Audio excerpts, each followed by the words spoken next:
법무법인 효성소서 배지현 변호사의 법률 칼럼 이어집니다. 안녕하세요. 배지현 변호사입니다. 오늘은 숙명여고 쌍둥이 자매의 시험 답안 유출 사건과 관련된 대법원의 판결을 중심으로 미성년자에 대한 압수수색 절차와 참여권 보장의 법적 기준을 살펴보겠습니다.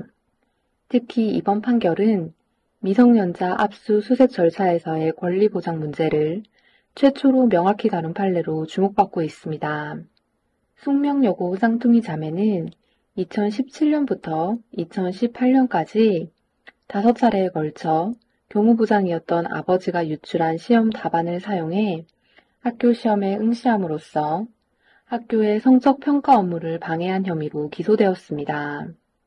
자매의 아버지는 시험 문제와 답안 유출 혐의로 2020년 3월 대법원에서 징역 3년이 확정된 뒤 지난해 만기 출소했으며 혐의를 부인한 자매들에 대해서 1심은 두 자매의 업무방해 혐의를 유죄로 인정하며 징역 1년 6개월에 집행유예 3년을 선고했습니다.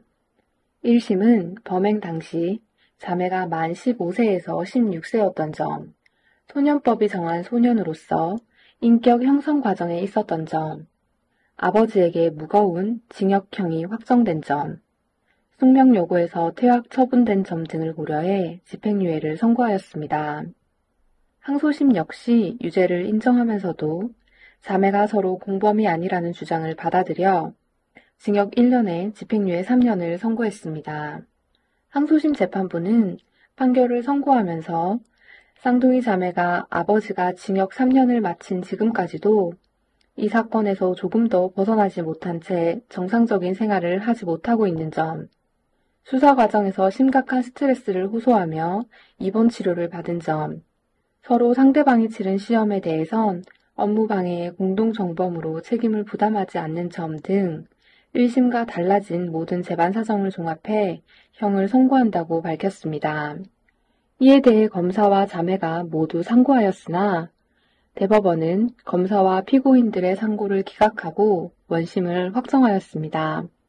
다만 경찰이 쌍둥이 자매의 휴대전화를 압수할 당시 친권자인 아버지에게만 영장을 제시하고 미성년자인 피고인들에게는 영장을 제시하지 않았음을 이유로 수사기관의 휴대전화 압수수색 절차가 위법하다고 판단하였습니다.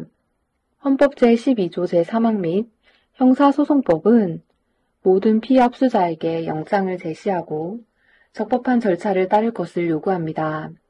이에 대법원은 미성년자가 의사 능력이 있는 경우 영장 제시와 참여권 보장은 미성년자 본인에게 직접 이루어져야 하고 이를 친권자에 대한 영장 제시로 가름할 수 없다고 판단하였습니다.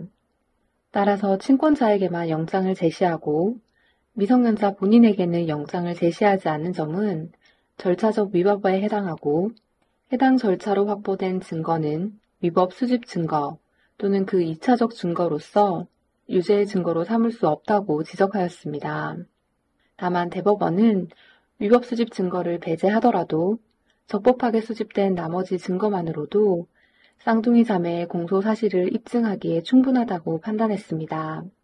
이번 대법원 판결은 미성년자도 압수수색 대상자로서 그 권리를 보호받아야 한다는 점을 명확히 하면서 미성년자에게 직접 영장을 제시하고 참여권을 보장해야 하며 이를 친권자에게 대체할 수 없다는 기준을 최초로 제시한 판례입니다. 오늘은 미성년자를 대상으로 한 압수수색 절차의 원칙에 대한 대법원의 판결을 살펴보았습니다. 감사합니다.